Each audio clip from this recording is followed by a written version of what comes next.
Hi everyone, Julie is here. I'm glad to see in my channel your fruition. And the theme of today's video will be marriage and family at ancient Irish. So let's begin. You and I have an idea of what marriage is today. We notice that there is a certain pressure on the institution of marriage. Frankly, for a long time, propaganda, there is a substitution of values, of concepts and vulgarization, and you know it well. It's good that you also notice it.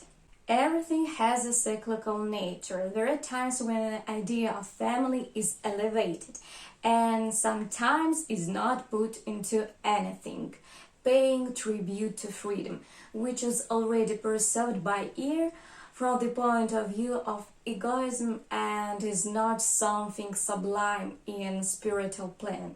And today I want to touch on the topic of what happening according to the annals and historical sources among the ancient Irish.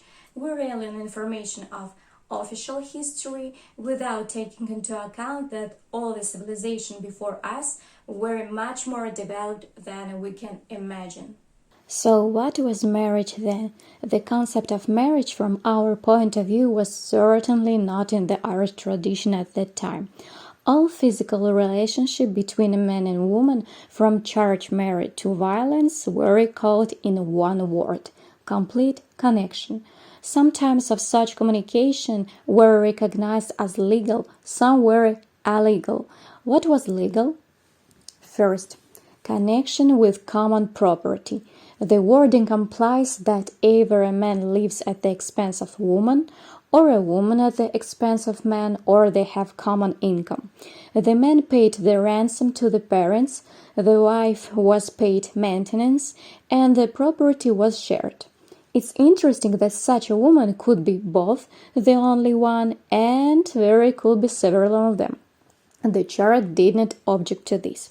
If a woman was paid the price of a wife, then this actually meant buying her from a family clan.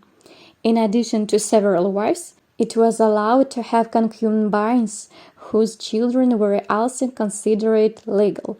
In relation to the chief wives, they were in the position of servants, or in more classical terms, in the position of maid of honor. Second, periodic visits by a man to a woman with the consent of her relatives. Relatives were paid money for using the woman for personal purposes. The children remained in the mother's family, and upon reaching the age of majority, 14 years old, they themselves decided which family to go to. Third, abduction of a woman with her consent. The ransom was not paid to the parents, but they had the right to abandon their daughter. Fourth, secret connection. The children remained in the family of the mother, keeping the secret of their origin. That's all. With regards to marriage, want to believe that this is a fictional story, which, as it were, should make a liberating impression on us. They say that there have been such lewd practices from ancient time, but in fact, it's rather not convincing. I think on this planet there is still much more intelligence than we're presented with. I wanted to touch on this topic in the context of Ireland, and at the same time I was philosophizing. Well, I said so much, but you got a lot of stuff to talk about. Subscribe to my channel, mark the bell in order not to miss new release, and push the button if you like this video. See you in the next thematic video.